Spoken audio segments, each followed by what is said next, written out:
네, 여러분께서는 지금 퓨어스트리지의 다양한 고객 사례들을 영상으로 보셨습니다. 정말 영화에서 보던 일들이 현실에서 일어나고 있네요. 놀랍습니다. 가까운 미래에는 더욱더 많은 변화가 있을 것으로 예상이 됩니다. 이번에 준비한 세션은 퓨어스트리지 코리아 홍준혁 이사님을 모시고 이야기 나눠보도록 하겠습니다. 안녕하십니까, 이사님? 네, 안녕하세요. 네, 이사님 소개 잠깐 부탁드립니다. 네, 저는 퓨어스토리지에서 시스템 엔지니어를 담당하고 있는 홍준혁이라고 합니다. 네, 오늘 한 1시간 정도 되는 세션에 여러분들이 좀 더 많은 저희 퓨어스토리지의 지식을 얻어 가셨으면 합니다. 네. 이사님, 이번 세션에 좀 전에 영상 잠깐 봤는데, 실제 주요 고객의 구축 사례를 통해서 퓨어스트리지 솔루션의 아키텍처 및 성능에 가져다 준 효과, 이 부분에 대한 것을 좀 발표하신다고요? 네, 맞습니다. 이번 세션은 저희 퓨어스토리지를 실제 고객분들이 어떻게 활용을 하고 계시고, 그리고 왜 저희 퓨어스토리지를 선택을 하셨는지에 대한 그런 내용들을 좀 더 자세하게 이제 설명을 드릴 예정입니다. 네. 저도 상당히 좀 궁금한데, 네. 이사님 발표를 좀 부탁을 드리도록 하겠습니다. 네, 알겠습니다. 네. 좀 전에 말씀드린 대로 저는 퓨어스토리지에서 시스템 엔지니어를 담당하고 있는 홍준혁이라고 합니다. 오늘 약 1시간 정도 진행되는 세션에서 저희 퓨어스토리지가 인공지능이라고 하는 분야에서 어떻게 활용이 되고 있는지에 대해서 한번 말씀을 드려보도록 하겠습니다. 제가 준비한 제목은 인공지능 퓨어스토리지를 만나다입니다. 많은 분들이 이미 알고 계시겠지만 인공지능이라고 하는 것들은 사실 사람이 잘 만들어 놓은 로직, 즉 프로그램을 통해서 사실은 동작을 하게 됩니다. 그렇기 때문에 실제 여러분들이 어떠한 프로그램을 선택을 하셔서 어떠한 알고리즘을 선택을 하셔서 얼마나 잘 만드는지도 사실은 중요하게 됩니다. 하지만 실제 이런 인공지능이 동작을 하기 위해서는 필요로 하는 몇 가지의 조건들이 사실은 존재를 하게 되고요. 그 중에 하나의 큰 조건이 데이터라고 생각을 합니다. 앞서 저희 지사장님께서도 말씀하셨듯이 이제 스토리지가 아니라 어떻게 보면 여러분들은 인공지능을 위한 데이터 플랫폼이 필요하게 될 거고요. 그러한 데이터 플랫폼으로서 갖춰야 되는 조건들, 그리고 어떠한 조건들을 고객분들이 원하고 계시고 그러한 조건들을 저희가 맞출 수 있는지에 대해서 설명을 드리도록 하겠습니다. 먼저 인공지능, 저희의 유즈 케이스나 이런 것들을 설명을 드리기 전에 저희가 인공지능이라고 하는 언어의 용어의 사전적인 의미를 한번 생각을 해볼 필요가 있을 것 같습니다. 인공지능은 영어로 Artificial Intelligence라고 저희가 표현을 하게 됩니다. 아시는 것처럼 Artificial이라고 하는 것들은 누군가에 의해서, 사람에 의해서 혹은 기계에 의해서 인위적으로 만들어지는 것들을 의미를 하게 되죠. 그게 자연적인 것과 사실은 조금 더 비슷해지면 비슷해질수록 이제 좀 더 발달된 그러한 가공물이라고 얘기를 할 수가 있으리라고 생각이 됩니다. 즉 이렇게 인공적으로 만들어진 가공물이 이제 생각을 하고 판단을 하고 이야기를 하고 사람의 언어를 이해할 수 있는 그런 인텔리전스라고 하는 지식을 가지고 있는 것들이 우리가 흔히 이제 인공지능이라고 얘기를 할 수가 있을 것 같습니다.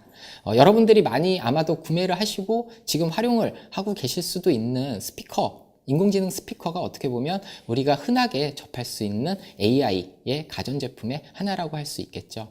현재 미국에서 열리고 있는 CES, 라스베가스에서 열리고 있는 최대 가전쇼인 CES에 참석한 대부분의 기업들이 다 인공지능을 얘기를 하고 있습니다. 즉 결국 앞으로 우리들의 삶이 AI라고 하는 것들을 통해서 좀 더 좋아지게 될 거고요. 그러한 AI의 기술들을 여러분들이 어떻게 하면 좀 더 잘 준비하실 수 있는지에 대해서 이번 시간에 얘기를 나눠보도록 하겠습니다. 이런 인공지능이라고 하는 용어는 사실 최근 들어 저희가 많이들 관심을 가지고 있게 되고 저희가 많이들 찾게 됩니다만 이미 반세기 전부터 시작이 됐었죠. 이미 1955년에 AI를 한번 같이 연구를 해보자 라고 하는 다트무스 프로포절이 진행이 됐었고요. 이거를 계기로 통해서 몇 명의 과학자들이 모여 AI를 좀 더 발전시키는 그러한 프로젝트, 연구를 사실은 시작을 했습니다. 그리고 그러한 결과가 우리가 흔히 알고 있는 얼마 전에 우리나라에서도 진행이 되었던 구글의 알파고와 저희의 이세돌이 바둑을 두었던 그러한 것들을 계기로 통해서 이제 많은 관심 그리고 보다 큰 증폭이 되었다라고 저희가 볼 수가 있을 것 같습니다.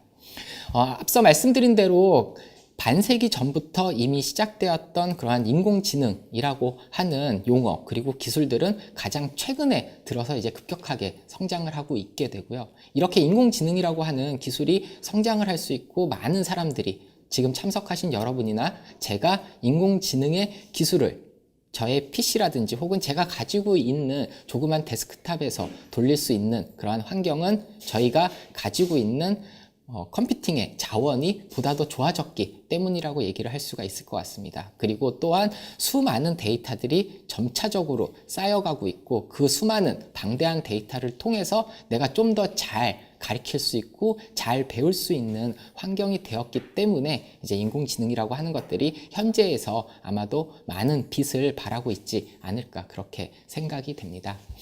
제가 짧은 동영상을 하나 보여드릴 텐데요. 앞서 동영상을 보여드리기 전에 간단히 말씀을 드리면 앞에 나와 있는 로봇은 소피아라고 하는 휴먼 라이크 로봇입니다. 아마도 여러분들이 많은 뉴스를 통해서 이미 접하셨으리라고 생각이 됩니다만 간단히 말씀을 드리면 작년 10월에 인공지능의 로봇이라고 하는 거에서 최초로 시민권을 획득을 했었죠. 그만큼 이제 사람들도 저러한 로봇들과 우리 인간이 어떻게 잘 살아야 되는지에서 연구를 한다라고 볼 수가 있을 것 같고요. 이제 인정을 하고 있다라고도 볼 수 있을 것 같습니다. 그러면 이 로봇이 어떻게 사람처럼 동작을 하고 어떻게 움직이고 있는지를 한번 간단하게 살펴보도록 하겠습니다. 네, 지금 소피아는 이제 UN이라고 하는 곳에 회의에 참석을 해가지고요. 감정도 표현을 합니다. 떨리다라고 얘기를 하기도 하고요. 영광스럽다라고 사실은 얘기도 합니다. 그리고 얘기를 할 때마다 보시는 것처럼 눈동자가 움직여지기도 하고요. 손을 통해서 행동을 표현을 하기도 합니다. 즉 이렇게 이제 인공지능이라고 하는 것들이 로봇에 전복이 됐고요. 우리가 흔히 산업에서 조립을 하는 로봇뿐만 아니라 이렇게 인간과 대화를 할 수 있는 그런 로봇이 생겼다라고 볼 수도 있습니다. 또 이제는 손이 생겼다라고 사실 자랑도 하기도 하죠. 이렇게 사람이 물어보게 됩니다. 인터넷이나 혹은 전기의 자원이 없는 곳에 인공지능이 어떻게 도움을 줄 수 있는지에 대해서 물어보게 되고요. 소피아는 인공지능이 최소한의 리소스를 잘 활용해서 사람이 보다 더 좋은 삶을 살 수 있도록 도와줄 수 있다라고도 답을 하기도 합니다. 즉 이렇게 우리가 알고 있는 이제 인공지능의 기술은 어찌 보면 수년 내에 무한한 발전을 하게 될 거고요. 우리가 영화에서 보듯이 로봇과 사람이 같이 공존하고 살아가는 그런 시대가 사실은 생길 수 있으리라고도 생각할 수 있을 것 같습니다. 앞에 보셨던 이런 소피아라고 하는 로봇은 앞서 설명을 드린 대로 질문에 대해서 언어를 이해하고요. 그 언어가 가지고 있는 뜻도 이해를 합니다. 그리고 그 뜻을 이해를 해서 자기가 스스로 언어로 표현을 하게 됩니다. 잠깐 말씀드렸던 떨리다라고 한다거나 혹은 영광스럽다라고 한다거나 하는 그런 부분들을 감정과 함께 섞어서 표현을 하게 되죠. 당연히 앞에 사람이 나와 눈동자를 맞추면서 혹은 많은 관중들이 나를 바라보고 있다는 것을 알고 있기 때문에 이미지를 인식을 해서 눈동자로 움직이고 방향을 바꾸면서까지도 사실 사람과 이제 커뮤니케이션을 하게 됩니다. 즉 로봇의 기술이 이렇게 발전할 수 있었던 건 계속 말씀드리고 있는 인공지능의 기술이 그만큼 발전을 하고 있고요. 그 인공지능의 기술이 발전을 하기 위해서는 이제 풍부한 컴퓨팅의 자원이 우리가 제공을 할 수 있는 상황이 그리고 그런 세상이 되었기 때문이라고 볼 수 있을 것 같습니다. 그런데 만약에 이렇게 풍부한 자원, 컴퓨팅의 리소스를 통해서 여러분들이나 혹은 제가 인공지능 로봇을 한번 만드는 프로세스를 작성을 한다라고 생각을 해보겠습니다. 그러면 제 생각엔 물론 더 많은 프로세스가 존재하고 더 복잡하리라고 생각을 합니다. 하지만 우리는 그냥 크게 3가지 정도의 카테고리로 나눌 수가 있으리라고 보여집니다. 즉 인식을 하게 되고요. 그 인식된 값들을 이해를 하고 그 이해된 값을 통해서 결과로 행동으로 반영하는 이런 큰 세 가지의 단계를 이루리라고 생각이 됩니다. 인식이 될 때에는 단순히 모양만을 인식한다거나 혹은 언어만을 인식한다거나 소리만을 인식한다는 것은 아니죠. 이 세 가지를 모두 다 합성을 시켜야 됩니다. 사람이 내는 소리인지 혹은 로봇이 내는 소리인지 이 소리가 소음인지 혹은 이 소리를 내고 있는 게 사람인지와 같은 여러 가지의 상황들을 인지를 해야겠죠. 그렇기 때문에 컴플렉스 이벤트라고 하는 여러 복합적인 상황들을 컴플렉스 이벤트를 프로세싱하고 처리를 해야 됩니다. 그리고 그 처리되는 과정 내에서 기존에 내가 가지고 있는 지식이나 혹은 나의 목표에 맞는 그리고 내가 하고자 하는 배우고자 하는 일들을 계속적으로 학습을 하게 되겠죠. 아까 앞에서 보셨듯이 손을 들어 올려서 팔을 들어 올려서 이제 새로운 게 나에게 생겼어요 라고 자랑을 할 수도 있어야 될 거고요. 아니면 마지막에 질문의 끝에 웃음을 지으면서 표정도 지어줘야 될 겁니다. 그러한 것들을 계속 학습을 하게 되고요. 그 결과로 이제 행동과 대화와 그런 표정으로 이제 출력이 되는 어찌 보면 단순하지만 또 어떻게 보면 복잡하지만 이러한 여러 단계의 과정들을 거쳐서 결국 우리는 휴먼, 사람과 같은 이제 로봇을 만들 수 있을 것 같습니다. 그러면 제가 앞에서 약 한 3단계에 걸쳐서 인공지능 로봇을 만드는 프로세스를 사실은 설명을 드렸습니다. 그러면 우리는 좀 더 집중해서 그 중간에 있는 단계, 어떻게 이해를 할 수 있는지, 어떻게 학습을 할 수 있는지에 대해서도 한번 살펴보도록 하겠습니다. 결국 앞에서 전달되고 있는 다양한 데이터들, 그게 음성일지, 비디오일지, 혹은 문서일지는 모르지만 여러 종류의 데이터들을 결국 내가 원하는 형태로 포매팅을 해야 됩니다. 당연히 그 앞단에서는 데이터를 잘 수집을 해야겠죠. 그리고 그 수집된 데이터들을 내가 이해할 수 있는, 즉 언어가, 프로그래밍, 랭귀지가 혹은 스크립이 이해할 수 있는 언어로 클린징 작업을 수행을 해야 됩니다. 여기서 클린징이라 함은 프로그램이 인식할 수 있는 포맷이라고 우리가 생각을 할 수가 있을 거고요. 이렇게 포맷된, 변경된 데이터는 테스트 과정을 거치는 그런 데이터셋으로도 동작을 할 수 있을 거고요. 혹은 내가 만든 프로그램 혹은 스크립이 잘 동작할 수 있도록 계속 모델을 트레이닝 시키는 형태로도 동작을 할 수 있으리라고 생각이 됩니다. 즉, 단일의 데이터가 모델이 되었던 혹은 테스트가 되었던 트레이닝이 되었던 간에 어떠한 형태로 데이터는 계속적으로 이동을 하게 되고요. 그 데이터를 바탕으로 해서 모델이 검증이 되고 결국에는 실제 프로덕션, 여러분들이 만들려고 하시는 제품 혹은 앞에서 보셨던 로봇의 최종 컴퓨터에 장착이 되는 그러한 형태로 진행이 되리라고 생각이 됩니다. 즉 이렇기 때문에 러닝이라고 하는 과정은 실제 얼마만큼의 데이터가 주어지고 얼마만큼의 데이터를 잘 트레이닝을 시키느냐에 따라서 그 모델의 결과가 달라질 수 있는 그런 상황으로 바뀐다라고 우리는 생각을 할 수가 있을 것 같습니다. 앞에 보시는 그래프는 실제 여러 가지의 알고리즘, 딥러닝이 되었던 혹은 머신러닝이 되었던 우리가 지도학습이 되었던 비지도학습이 되었던 상관없이 얼마나 많은 트레이닝의 데이터가 필요해야 정확도가 내가 좀 더 높은 정확도를 올릴 수 있는지 보여주는 하나의 샘플 그래프라고 보시면 될 것 같습니다. 보시면 트레이닝 셋이 100만의 이하인 경우에는 정확도가 약 한 75% 정도가 됩니다. 하지만 실제 트레이닝의 데이터 셋이 10배 혹은 100배 혹은 1000배 이상 올라갈수록 정확도는 사람이 인지할 수 있는 수준의 정확도인 95% 수준으로 가까워지고 있게 됩니다. 물론 당연히 알고리즘, 내가 어떠한 메솔로지를 선택을 하느냐, 어떠한 변수를 선택을 하느냐, 어떠한 하중치를 주느냐에 따라서 사실은 조금씩은 달라질 수 있습니다만 결국 데이터가 얼마만큼 가지고 있느냐에 따라서 그 결과가 달라진다는 것은 앞에서 보시는 것처럼 명확히 아실 수가 있으리라고 생각이 됩니다. 스탠포드 대학의 유명한 앤드류라고 하는 교수가 얘기를 하듯이 이제는 더 좋은 알고리즘을 갖고 있는 게 이기는 게 아니라 더 많은 데이터를 가지고 있는 게 이긴다라고 얘기를 하는 것처럼 이제는 우리가 데이터라고 하는 것들을 예전에는 비정형 혹은 반정형의 데이터를 항상 정형의 형태로 바꾸고 정형의 기반으로 분석을 하는 그런 시대였다면 이제는 비정형, 정형, 반정형의 모든 데이터들이 함께 모여서 분석을 하는 그런 시대로 바뀌고 있다고 볼 수 있을 것 같습니다.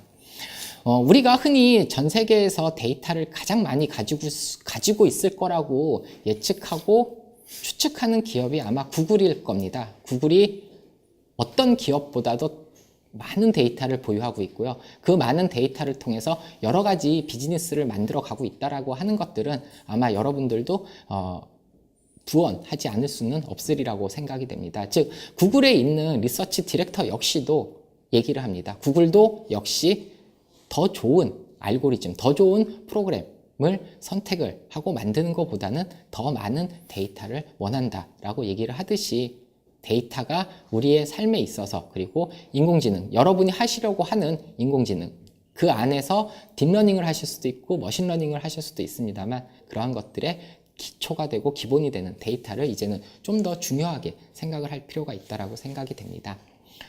그런데 문제는 데이터셋은 계속 커지고 있습니다. 몇 년 전에 많은 조사 기관들이 발표한 자료를 보면 2020년 혹은 2030년이 되면 우리가 상상하지도 못하는 데이터 양으로 바뀐다라고 합니다. 즉 그만큼 세상에 많은 데이터가 생긴다라고 하는 거죠. 그런데 예전의 경우를 우리가 한번 생각을 해보면 데이터 양이 작았을 때는 우리가 빠르게 처리하기 위해서 메모리에다가 데이터를 올렸습니다. 즉 메모리에 데이터를 올려서 CPU가 메모리를 바로 데이터를 읽어서 좀 더 퍼포먼스를 늘리려고 노력을 많이 했었죠. 데이터 양이 적었을 때는 사실은 가능한 일입니다. 지금도 데이터 양이 적다면 가능하겠죠. 하지만 앞서 말씀드린 대로 데이터는 계속 증가를 하고 있고 그 데이터 양은 어마어마해지고 있습니다. 그런데 과연 이러한 상황에서도 여러분이 그러한 데이터들을 다 메모리에 처리해서 그 메모리 처리 비율을 높일 수가 있을까요? 이제는 그러한 시대, 그러한 세상은 점점점 멀어져 가고 있다고 생각이 됩니다. 그러면 그 수많은 데이터들이 저장할 곳은 결국 스토리지, 앞서 계속 말씀드린 데이터 플랫폼이 됩니다. 그러면 그렇게 저장된 데이터들이 내가 원하는 작업을 하기 위해서 CPU의 작업을 할 수도 있을 거고요. GPU의 작업을 하실 수도 있을 겁니다. 그러한 작업들을 할 때마다 보다 더 빠르고 정확하게 데이터를 딜리버리를 해줘야 되는 일이 점점점 앞으로 이제 중요해지는 그러한 상황이라고 우리가 볼 수가 있습니다. 인공지능을 하기 위한 데이터 처리 중간 과정별의 특징을 한번 보면은요, 우리가 앞서서 말씀드렸던 수집에 있어서 그 데이터를 처리하고 학습을 시키고 활용하는 데 있어서 다양한 패턴들이 존재를 하게 됩니다. 예를 들면 수집을 할 때는 여러 종류의 데이터를 여러분들이 모으셔야겠죠. 아까 앞에서 보셨던 소피아도 여러 종류의 데이터를 모을 겁니다. 음성의 데이터도 모을 거고요. 비디오의 데이터도 모을 거고요.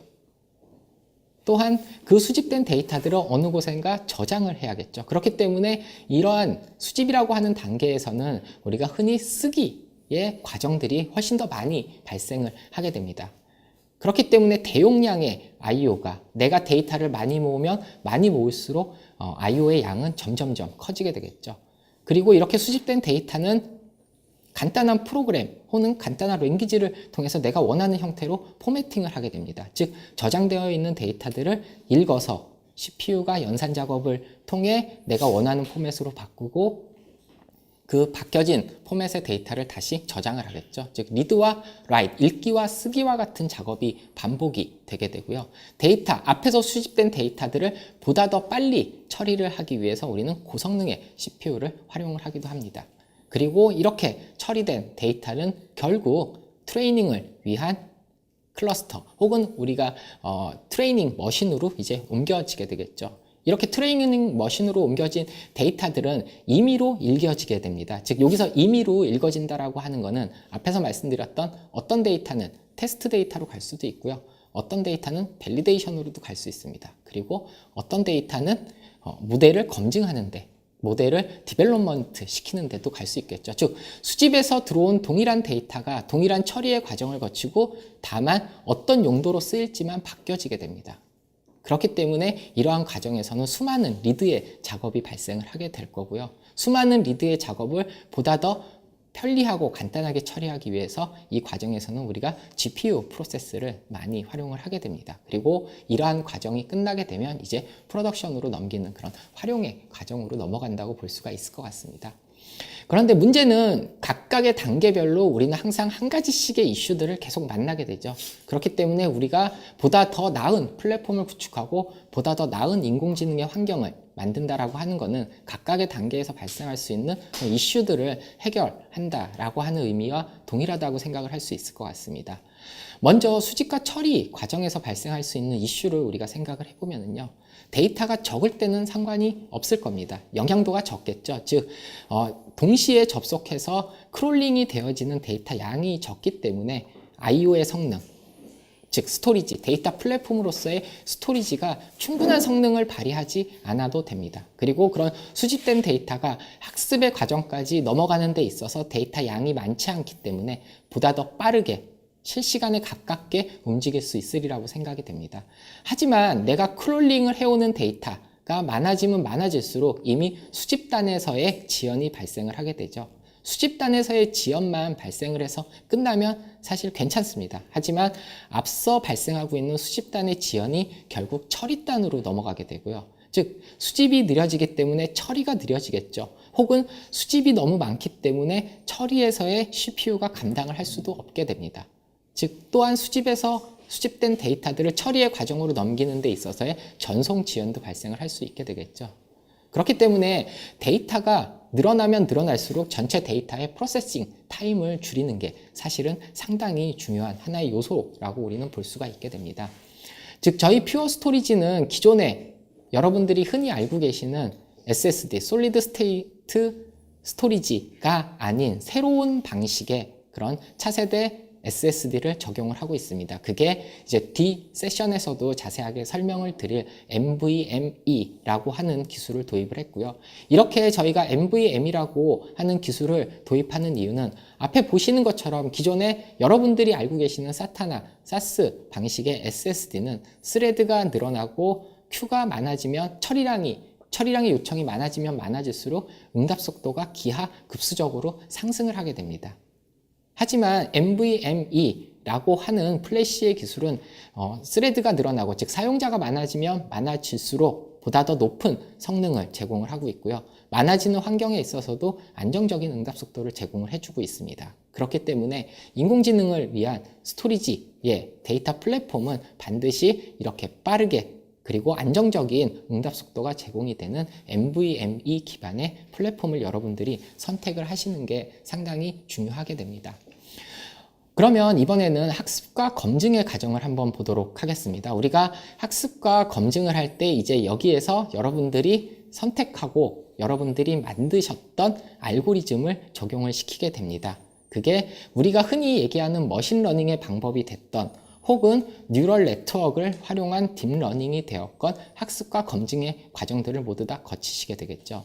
즉 예전에 좀 더 단순했던 분류를 한다거나 혹은 추천을 위해서 콜라보레이티브 필터링의 기법을 사용을 했다라고 하면 머신러닝이 될 수가 있을 거고요.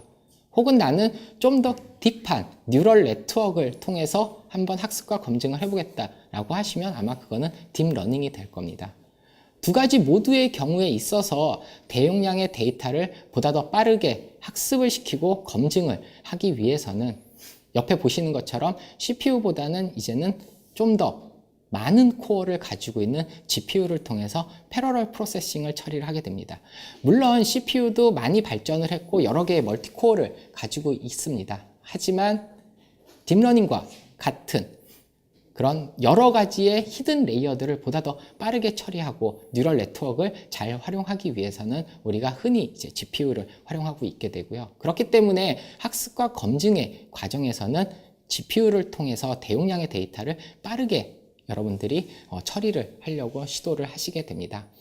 그러면 한번 왜 우리가 이러한 패러럴 프로세싱의 과정을 CPU가 아닌 GPU가 훨씬 더 적합하게 잘 처리를 하고 있는지 간단하게 우리가 한번 동영상을 살펴보도록 하겠습니다. 이 동영상에서는 CPU로 만들어진 레오나르도라고 하는 머신이 이제 그림을 그리게 될 겁니다. 이 머신은 스텝 바이 스텝으로 시퀀셜한 동작을 수행을 하게 되고요. 그림을 그릴 때 앞에 있는 튜브에서 한 알씩 잉크를 발사하면서 이렇게 그림을 그리게 됩니다. 뭐 그림을 그리는 데 있어서는 문제가 없죠. 하지만 이제 새로운 형태의 그림을 그리는 머신이 등장을 했습니다. GPU 기반을 통해서 패러럴한 프로세싱을 처리를 하게 되고요. 대용량의 데이터, 여기서의 데이터는 아마 잉크라고 생각이 됩니다. 그 대용량의 잉크의 데이터를 바람을 불어서 앞에 있는 약 1000개 이상의 튜브를 통해서 동시에 그림을 발사를 하게 되고요. 멋진 그림을 CPU 레오나르도보다는 GPU 레오나르도가 좀 더 잘 그려지게 됩니다. 보시면 이제 GPU를 동작을 시킬 거고요. 저 아까 말씀드렸던 1000개 이상의 튜브에서 데이터가 한꺼번에 발사가 아마 되리라고 생각이 됩니다. 네, 보시는 것처럼 불과 1초도 안 되는 한 0.8ms 정도의 수준에서 그림이 그려지게 됐죠. 즉 이렇게 대량의 데이터들을 보다 더 빠르게 패러럴하게 분산 처리를 하기 위해서는 CPU 기반의 분석과 처리 능력을 넘어선 이제 GPU를 활용을 하게 되고요. 이렇게 GPU가 더 많은 데이터를 빠르게 처리하기 위해서는 1000개의 튜브에서 잉크가 발사가 되는 것처럼 당연히 스토리지, 데이터를 저장하고 있는 데이터 플랫폼이 GPU가 원하는 만큼의 성능을 확보를 해줘야 되고 제공을 해줘야 됩니다. 우리가 일반적인 SSD 스토리지를 만약에 활용한다라고 하시면 몇 개 안 되는, 물론 뭐 몇 개라고 하는 의미가 한 1000개, 수천 개 정도에 되는 GPU 코어가 동작하는 데는 문제가 없으리라고 생각이 됩니다. 하지만 GPU가 많아지고 많아질수록 여러분이 가져가는 코어의 수는 수십만 혹은 수백만에 다다르게 될 거고요. 이러한 수십만, 수백만의 GPU 코어들이 일을 정말로 잘 하기 위해서는 충분한 데이터가 전달이 되어야 되고 그 충분한 데이터를 전달할 수 있는 스토리지는 바로 NVMe라고 하는 앞서 말씀드렸던 차세대 인터페이스를 가지고 있는 SSD 기반의 스토리지여야지만 그런 것들이 가능하리라고 생각이 됩니다. 즉 이렇게 인공지능을 위한 스토리지는 데이터를 많이 담고도 있어야 됩니다. 데이터를 전송을 할 때 한 번에 많이 전송을 해줘야 되는, 우리가 흔히 쉽게 생각하면 앞에 보시는 것처럼 트럭과도 같아야 되고요. 혹은 데이터를 많이 전송을 하지만 빠르게 전송을 해야 됩니다. 정확한 곳에 빠르게 전송을 하는 스포츠카와 같은 그러한 기능들을 동시에 가지고 있어야만 우리가 인공지능을 위한 차세대 스토리지, 차세대 데이터 플랫폼이라고 얘기를 할 수가 있을 것 같습니다. 앞서 저희 지사장님께서 말씀드렸던 그 플래시 블레이드라고 하는 스토리지는 이미 75GB, 초당 75GB의 데이터를 처리할 수 있는 능력을 가지고 있고요. 앞에 보시는 약 75개의 블레이드를 확장을 함으로써 약 10PB의 데이터를 저장을 할 수가 있게 됩니다. 즉, 여러분의 기업에서 혹은 여러분의 연구소에서 가지고 있는 데이터들을 충분히 처리할 수 있고 충분히 활용하실 수 있는 그러한 플랫폼으로 저희들이 제안을 드리고 있게 되고요. 그렇기 때문에 뒤에서 설명드릴 많은 고객분들이 저희 플래시 블레이드를 인공지능 혹은 빅데이터와 같은 환경에서 선택한 이유라고 먼저 말씀을 드릴 수가 있을 것 같습니다. 그렇다면 이제는 저희의 그런 플래시 블레이드라고 하는 스토리지를 어떻게 실제 환경에서 구축했는지에 대해서 한번 살펴보도록 하겠습니다. 자동차가 출시가 되는 시기가 우리가 평균 5년에서 한 6년 정도를 봅니다. 물론 더 늦어질 수도 있고요. 더 빨라질 수도 있게 됩니다. 즉 이렇게 자동차의 출시가 느려지는 이유는 기계적인 요소들이 사실은 많이 가미가 되기 때문이죠. 즉 엔진이 좀 더 좋아진다거나 혹은 구동 계층이 좀 더 좋아진다거나 하는 기계적인 것들이 사실은 많이 가미가 되기 때문에 한 5년에서 6년 정도 걸린다라고 볼 수 있습니다. 하지만 우리가 흔히 알고 있는 이러한 동영상에서 나타나고 있는 자율주행 자동차 같은 경우에는 엔진이 중요하게 될까요? 아니면 구동 계층이 좀 더 중요하게 될까요? 이렇게 차가 움직일 때마다 내 앞에 무엇이 있는지, 내 옆에 무엇이 있는지, 그리고 내 앞에 자동차가 있기 때문에 내가 서야 되는지 혹은 신호가 바뀌었기 때문에 내가 서야 되는지를 판단을 해야 됩니다. 엔진이 아무리 좋다고 해서 그 판단이 빨라지지가 않겠죠. 바퀴가 아무리 빨리 굴러간다고 해서 이 판단이 빨라지지는 않으리라고 생각이 됩니다. 그렇기 때문에 이러한 인공지능의 자동차의 생명의 주기는 우리가 앞에서 말씀드렸던 일반 전통적인 산업의 자동차의 주기보다는 훨씬 짧으리라고 예상이 됩니다. 앞에 보시는 그런 데모 동영상도 역시 테슬라라고 하는 곳에서 만들었고요. 좀 전에 보시는 것처럼 사람이 지나가기 때문에 잠깐 멈칫 섰습니다. 인간보다 훨씬 더 빠르게 판단을 했고 행동을 하게 됐었죠. 그리고 조금 뒤에 나올 주차하는 장면을 보시는 경우에도 실제 사람이 차에 타고 있지는 않지만 차가 정말로 잘 주차를 하는 그러한 화면들도 보실 수가 있으시게 될 겁니다. 즉, 이 새로운 자동차의 산업, 그리고 우리가 흔히 얘기하고 있는 자율주행 자동차라고 하는 것들은 이제는 더 이상 물리적인 것들의 어떠한 방해를 받는 것들이 아니라 이제 소프트웨어적인 알고리즘의 동작을 하도록 사실은 만들어지리라고 생각이 됩니다.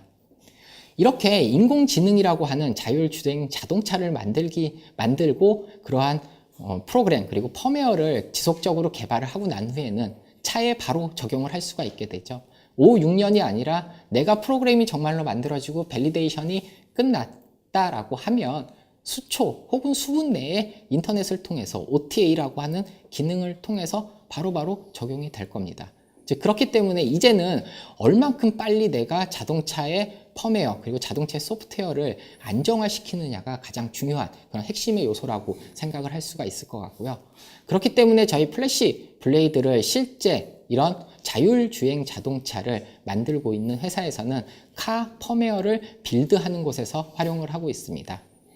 즉, 카 펌웨어를 빌드하는 곳이라 함은 실제 수십 명의 혹은 수백 명의 데이터 사이언티스트들이 존재를 하게 될 거고요. 또한 그 이상의 개발자들이 존재를 하게 될 겁니다. 어떤 개발자는 어떤 모듈을 만들어야 되고요. 어떤 개발자들은 또 다른 모듈을 사실 동시에 만들어야 됩니다. 그렇기 때문에 이렇게 수십 명의 개발자들이 동시에 펌웨어를 빌드를 하는 경우에 사용자가 많아지면 많아질수록 응답 속도가 느려지는 그러한 일들을 저희 고객사가 겪게 되었습니다. 응답 속도의 지연을 겪었다라고 하는 것은 내가 오늘 발표할 수도 있는 신차의 기술을 내일 혹은 그 다음 주에 발표를 해야 된다라고 하는 의미를 가지게 되고요. 그럼으로써 기업은 점점 이제 경쟁력을 잃어갈 수 있게 됩니다. 그래서 그 기업은 저희의 플래시 블레이드를 펌웨어를 빌드하는데, 즉 소프트웨어를 향상을 시키는 그러한 플랫폼으로 선택을 함으로써 실제 사용자가 더 많이 기존의 2배, 3배, 4배의 사용자가 늘어난다 하더라도 안정적인 응답 속도를 통해서 보다 더 빠르게 신차를 개발을 할 수 있는 그런 환경을 구축을 했다라고 말씀을 드릴 수가 있을 것 같습니다. 인텔에서 발표한 자료를 보면 이런 자율주행이라고 하는 자동차는 상당히 많은 데이터를 가지고 있습니다. 앞에 보시는 것처럼 동영상과 같은 카메라 데이터도 가질 수가 있을 거고요. 내가 움직였던 위치를 표시하는 어찌 보면 숫자의 텍스트에 가까운 GPS 데이터도 가지고 있게 될 겁니다.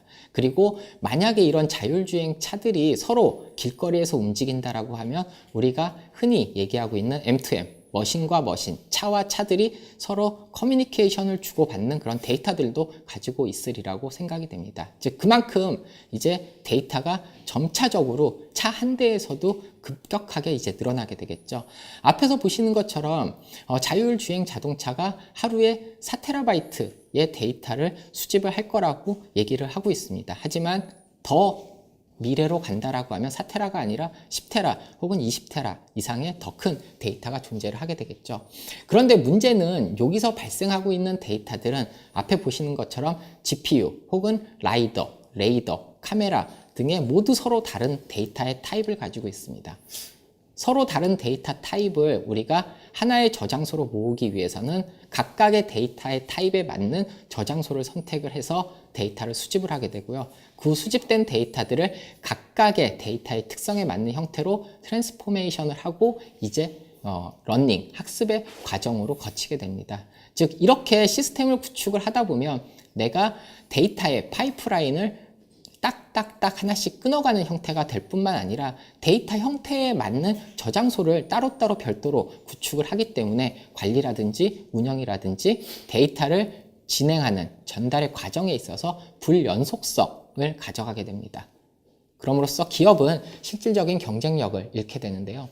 그렇기 때문에 많은 전문가들이 AI, 딥러닝, 머신러닝, 빅데이터와 같은 환경을 구축하는 데 있어서 데이터의 양이 중요하게 되고 그 데이터, 많은 데이터의 양들을 어떻게 잘 전달을 할 수 있을지에 대한 데이터 파이프라인이 상당히 중요하다라고 얘기를 하고 있습니다. 즉 앞에 보시는 것처럼 우버 혹은 앞서 말씀드렸던 그런 앤드류라고 하는 유명한 분들 역시도 이제는 데이터를 보다 더 잘 관리할 수 있고 처리할 수 있는 데이터의 플랫폼이 필요하게 되고 그러한 플랫폼들을 반드시 선택을 해야 된다라고 말씀을 드리고 있고요. 아마도 이렇게 데이터의 플랫폼, 데이터의 파이프라인의 결정적인 그러한 사례는 아마 포드 자동차에서 예전에 T 시리즈를 발표를 하게 되면서 컨베이어 벨트를 만들었던 아마 그런 과정으로 우리가 볼 수가 있을 것 같고요. 간단하게 동영상을 보면서 포드가 자동차의 생산 라인을, 어셈블리를 어떻게 개선을 시켰는지 한번 간단히 살펴보도록 하겠습니다. 예전에는 포드 자동차가 자동차를 만들 때 데이터는 놔두고 사람이 움직여 다녔습니다. 어떻게 보면 장비가 그냥 지금으로서는 움직여 다녔다라고 우리가 그냥 얘기를 할 수가 있을 것 같은데요. 기술자가 한정되어 있기 때문에 특정 기술자가 특정 위치에 가서 자기의 역할을 하게 되고요. 다시 옮겨서 또 그 위치에서 자기의 역할을 하게 됐습니다. 엔진을 조립한다 하더라도 엔진을 조립하고 나면 또 옆 라인으로 가서 다시 엔진을 조립하게 됐죠. 그러다 보니 비효율성이 증가를 하게 되었고요. 자동차를 생산하는 데 있어서 상당히 많은 시간이 소요가 되었습니다. 포드가 생각을 했죠. 이렇게 시간이 많이 걸리고 사람이 제한적이면 자동차 가격은 계속적으로 비싸질 거고 그러면 대중화가 되기 힘들겠다라고 얘기를 했고요. 이제는 반대로 생각을 합니다. 자동차 차체를 사람이 끌고 다니게 되고요. 그 기술자들은 한 군데 서 있게 되죠. 즉 이제는 데이터라고 하는 것들을 한 단계 한 단계 계속적으로 잘 움직이게끔 파이프 라인을 잘 구축해 나갔다라고 보시면 될 것 같습니다. 앞에 보시는 것처럼 예전에는 사람이 움직였지만 이제는 사람이 움직이진 않는 거죠. 차라고 하는 데이터가 각각의 위치로 움직이면서 자기의 역할을 다 하고 지나가게 됩니다. 이러다 보니 자동차를 만드는 데 있어서 보다 더 혁신적이고 빠른 그러한 시간으로 이제 자동차를 만들 수가 있게 됐다라고 저희가 볼 수 있게 되고요. 최종적으로는 이러한 공장의 어셈블리 라인을 개선함으로써 보다 더 빠르게 차를 생산할 수 있었습니다. 포드가 이러한 방법을 선택하기 전에는 자동차 하나를 만드는데 약 12시간이 걸렸다라고 하면 이런 데이터 파이프라인의 단일화를 통해서 차당 약 2.5시간, 6배 이상의 효율성을 개선했다라고 우리가 볼 수 있을 것 같고요. 그렇기 때문에 실제 텐서플로우와 같은 그런 딥러닝 을 활용하는 프로덕트 플랫폼에 있어서도 앞에서 말씀드렸던 데이터를 수집하고 서빙하는 그런 과정에 있어 단일 데이터 파이프라인을 가져가는 것이 중요하다라고 이미 많은 논문 혹은 많은 곳에서 이야기를 하고 있습니다.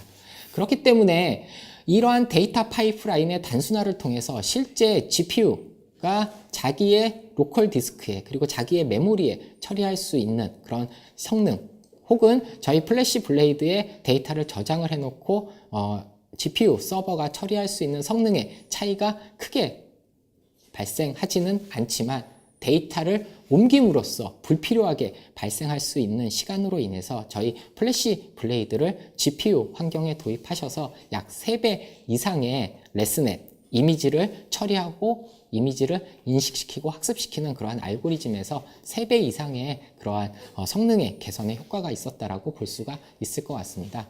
아까 앞에서 잠깐 말씀드렸던 이런 제뉴어티라고 하는 그런 회사는 전문적으로 인공지능, 자율주행 차를 위한 소프트웨어만을 개발하는 그런 회사입니다. 이런 회사가 저희의 퓨어 스토리지, 플래시 블레이드와 엔비디아의 DGX라고 하는 GPU 머신을 통해서 인프라를 개선을 하게 됐고요. 보다 더 빠르게 자동차의 소프트웨어를 개발을 한 그런 하나의 사례라고 볼 수가 있을 것 같습니다. 실제 제뉴어티가 AI의 파이프라인을 위해서 저희 플래시 블레이드를 앞에 보시는 것처럼 2대를 선택을 하게 됐고요. 그 아래에 있는 트레이닝을 시키는 GPU 머신이 되었던 혹은 그 아래에 있는 데이터를 트랜스퍼 혹은 데이터를 클린징 작업을 하게 되는 CPU 머신들이 모두 단일 데이터를 바라보면서 빠르게 데이터를 이동시키고 활용하고 편하게 관리한 그런 하나의 사례라고 우리가 말씀을 드릴 수가 있을 것 같습니다. 몇 년 전부터 사실 빅데이터라고 하는 그러한 시장들이 커지게 됐었고요. 결국 빅데이터라고 하는 데이터 기반의 아키텍처를 통해서 인공지능이라고 하는 것들도 발전을 하고 있다라고 계속 말씀을 드렸습니다. X86이라고 하는 일반 우리가 흔히들 이야기하는 코모더티 하드웨어를 기반으로 하둡이라고 하는 플랫폼이 구성이 되어지게 되었고요. 이 하둡이라고 하는 그 플랫폼을 보면 크게 우리가 알고 있는 CPU 혹은 메모리, 디스크의 세 가지의 컴포넌트로 X86의 서버가 구성이 되어 있게 됩니다. 그런데 기존에 하둡을 운영하시는 업체들이 가장 겪는 이슈 중에 하나가 타이틀리 커플드 된 아키텍처입니다. 즉 나는 CPU의 파워는 충분히 남아있기 때문에 디스크만 늘리고 싶어도, 혹은 나는 메모리는 충분한데 CPU의 파워를 늘리고 싶어도 X86의 서버를 계속적으로 추가를 해야 되는 거죠. 불필요한 리소스의 추가뿐만 아니라 그에 따른 불필요한 비용이 발생을 했다라고 볼 수도 있을 것 같습니다. 혹은 이렇게 대량의 X86의 서버를 활용을 해서 빅데이터의 분석인 하드웨어 플랫폼을 구축한 경우에도 리소스의 배분을 위해서 여러 노드들이 각자의 역할들을 담당을 하게 됩니다. 어떤 노드는 스팍을 통해서 머신러닝을 할 수도 있을 거고요. 어떤 노드는 HBase를 통해서 노시퀄의 데이터를 저장을 할 수도 있게 됩니다. 또 어떤 노드는 당연히 크롤링의 실시간의 스트림 데이터를 처리하기 위해서 카프카를 활용을 할 수도 있겠죠. 그런데 문제는 이렇게 데이터를 여러 플랫폼에 나누어 저장을 하게 되고 데이터의 리소스를 좀 더 효율적으로 관리를 하기 위해서 분할된 작업의 과정을 진행을 하다 보니 서로 겹치는 영역에서 장애가 발생하는 경우 하나의 업무에서만 이슈가 발생을 하는 게 아니라 업무 전체에서 장애로 이어지게 되는 거죠. 즉 서버 하나만 단순히 오프라인이 됐을 뿐인데 그 서버로 인해 업무 전체인 다중장애로 이제 확산이 되는 그런 상황이 될 수도 있습니다. 즉 기업은 인프라에 집중을 해야 되는 것이 아니라 나의 기업의 역량, 즉 전략을 어떻게 세우고 이 전략을 어떻게 실제 행동으로 옮길지에 대한 트랜스포메이션에 보다 더 집중을 해야 되는데, 이 기업은 인프라를 어떻게 하면 좀 더 잘 개선을 할까에 많은 시간을 투자하게 된 거죠. 그래서 저희 플래시 블레이드를 선택을 하셨고, 저희 플래시 블레이드를 통해서 빅데이터의 플랫폼으로서의 인프라를 개선한 그런 환경이라고 볼 수가 있을 것 같습니다. 또한 저희 플래시 블레이드가 실제 대용량의 하드 X86으로 구성되어 있는 플랫폼이 제공하고 있는 그 이상의 안정적인 성능들을 제공을 했고요. 보시는 것처럼 데이터의 사이즈가 증가하면 증가할수록 기존의 HDFS 대비해서 약 3배 이상의 빠른 그런 성능들을 제공을 했기 때문에 실제 ManHL이라고 하는 그룹에서는 투자를 결정을 좀 더 빠르게 할 수가 있게 되었고요. 그러한 기술들을 저희 플래시 블레이드 를 활용을 해서 빅데이터의 플랫폼으로서 활용을 함으로써 실제 보다 더 모델을 잘 만들게 되고요. 그 잘 만들어진 모델을 통해서 투자의 결정력을 보다 더 상승을 시킬 수 있는 그런 하나의 사례라고도 볼 수 있을 것 같습니다. 즉 이렇게 앞서 말씀드렸던 그런 빅데이터의 분석 플랫폼으로서 배치의 작업만을 수행하는 것이 아니라 실시간으로 발생하고 있는 여러 다양한 종류의 데이터들을 실시간과 배치의 과정을 통해서 보다 비즈니스의 구축 그리고 비즈니스의 업무 사례를 환경한 그러한 케이스라고 우리가 볼 수 있을 것 같습니다. 또한 앞서 아마 저희 그 세미나 세션에 들어오기 전에 벤츠의 동영상들을 아마 보셨으리라고 생각이 됩니다. 많은 기업들이 시뮬레이션이라고 하는 작업들을 사실은 많이 수행을 하게 되고요. 우리가 그게 엔터프라이즈 디자인 어플리케이션이라고 얘기를 하게 됩니다.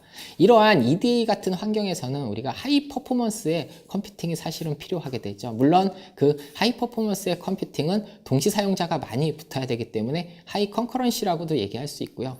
그만큼 사용자가 많이 붙었기 때문에 처리량이 많은 하이 스루풋 컴퓨팅이라고도 우리가 얘기를 할 수가 있게 됩니다. 즉 수백 대, 수천 대의 서버들이 필요로 하는 일들을 잘 처리할 수 있는 그러한 플랫폼이 반드시 필요하게 됐었고요. 우리가 흔히 알고 있듯이 이러한 HPC의 환경을 위해서 우리가 선택하는 몇 가지의 파일 시스템들이 있습니다. 앞에 보시는 것처럼 러스터라든지 혹은 GPFS라든지 혹은 셰프와 같은 여러 종류의 파일 시스템들이 존재를 하게 되고요. 이러한 파일 시스템들을 보시면 상당히 복잡하고 관리하기 어려운 아키텍처, 그런 구조로 되어 있게 됩니다. 그러다 보니 실제 기업의 입장에서 아까 앞에서 말씀드린 것처럼 전략을 세우고 그 전략을 어떻게 움직여서 제품을 만드는데 보다 포커스를 해야 되는데, 이러한 복잡한 데이터의 접근 방식이나 관리 방식으로 인해 실제 인프라를 구축하는데 보다 많은 시간을 이제 낭비를 하게 됐었고요. 그럼으로써 그러한 기업들이 실제 사용하여지는 데이터의 고객과 그 데이터가 보다 더 빠르게 활용할 수 있는 방법이 무엇인지를 고민하게 되었고, 그러한 HPC 환경에서 요구하게 되는 아까 앞에서 보셨던 NVMe를 통한 리니어한 확장성, 그리고 성능, 그리고 여러 데이터들을 잘 저장할 수 있는 데이터의 관리, 그리고 보다 더 빠르게 데이터를 처리할 수 있는 I/O 처리의 단순화라고 하는 세 가지 요구 조건을 저희에게 요청을 하셨고요. 그러한 요구 조건을 저희가 만족을 했기 때문에 이런 벤츠와 같은 그런 대기업이 실제 자동차를 만든다거나 혹은 시뮬레이션을 한다거나 혹은 유체역학 같은 것들을 한번 에뮬레이션을 해본다거나 하는 것들을 저희 퓨어 스토리지를 선택을 하셔서 진행을 했다라고 볼 수가 있을 것 같습니다. 마지막으로는 이제 유전체 분야에 대해서 잠깐 간단하게 말씀을 드리고 마치도록 하겠습니다. 앞에 보시는 수식은 우리 사람에 있는 유전체의 개수를 데이터의 양으로 표현을 할 때 어떻게 되느냐에 대한 수식이라고 보시면 될 것 같습니다. 즉 사람은 약 32억 개의 유전체를 가지고 있게 되고요. 그 유전체들이 각각 2비트라고 하는 데이터 사이즈를 가지고 있을 때 한 사람당 우리는 대략 한 800메가 정도의 데이터를 가지고 있다라고 이제 얘기를 한다고 합니다. 즉 이러한 800메가의 데이터들을 여러 과정을 거쳐서 결국에는 최종적으로 내가 필요한 밤이라든지 VCF와 같은 형태의 데이터로 포매팅이 진행이 되게 되고요. 이러한 밤과 VCF의 데이터가 결국에는 나의 유전자에 어떠한 이슈가 있는 건지, 어떠한 것들을 고쳐야 되는지, 개선을 해야 되는지에 실제 의학에서 사용을 하고 있게 됩니다. 그런데 이렇게 아까 앞에서 보셨던 그런 800메가의 데이터가 최종의 VCF라고 하는 데이터로 넘어가기까지에는 약 최대 한 사람당 1GB/s의 처리량이 필요하게 되고요. 사람이 2명의 데이터를 내가 분석을 하겠다라고 하면 2GB, 혹은 100명을 하겠다라고 하면 100기가만큼의 처리 능력이 필요하게 됩니다. 즉 그만큼 데이터를 담고 있는 데이터 플랫폼이 상당히 많은 역할을 해줘야 되는 그런 상황으로 가고 있게 되고요. 그렇기 때문에 많은 기업들이 데이터 플랫폼이 보다 더 빠른 성능을 통해서 많은 유전자들을 분석을 하게 되고, 그 많은 유전자의 분석을 통해서 신약을 보다 더 빨리 개발하고 만들려고 노력을 하고 있게 되고요. 저희가 저희 플래시 블레이드를 활용하고 있는 UC 버클리의 라이즈 랩 같은 경우에서도 실제 저희 플래시 블레이드를 빅데이터의 플랫폼으로서, 그리고 혹은 통합된 데이터의 플랫폼으로서 활용을 함으로써 실제 지노믹이라고 하는 분야에 있어서 3배 이상의 빠른 결과를 가져오게 됐다라고 볼 수가 있을 것 같습니다. 즉 이렇게 저희 퓨어 스토리지는 단순히 하나의 분야, 즉 데이터를 저장을 하는 스토리지로서의 역할만을 하는 게 아니라 그 저장된 데이터들을 어떻게 하면 보다 더 잘 처리할 수 있고 잘 딜리버리 할 수 있는지에 대해서 항상 집중을 하고 있게 되고요. 그렇기 때문에 저희가 업계 최초로 NVMe라고 하는 스토리지를 출시하게 되었고요. 그러한 결과로 작년에 있었던 AI 서밋에서 AI를 위한 하드웨어로 가장 적합한 스토리지로 이제 선정이 되었다라고 볼 수가 있을 것 같습니다. 예, 장시간 제가 준비한 내용은 여기까지고요. 여러분들이 많은 질문을 올려주시면 나중에 Q&A 시간에 좀 더 자세한 답변을 드릴 수 있도록 그렇게 하겠습니다. 네, 감사합니다. 네. 이사님 발표 잘 봤습니다. 와, 워낙에 지금 준비한 자료도 많고 네, 또 맞습니다. 이야기도 또 차분하게 잘해주셔서 저도 배운 게 많습니다. 저는 이제 그 알고리즘보다는 더 많은 데이터가 훨씬 중요한 세상, 네. 이 부분하고 스토리 처리 성능이 왜 중요한지 알 수 있는 시간이었습니다. 그 외에도 이사님께서 실질적인 데이터 매니지먼트 사례에 대해서 이야기를 해주셨습니다. 고생하셨습니다. 네. 지금까지 들어주셔서 감사드립니다. 네.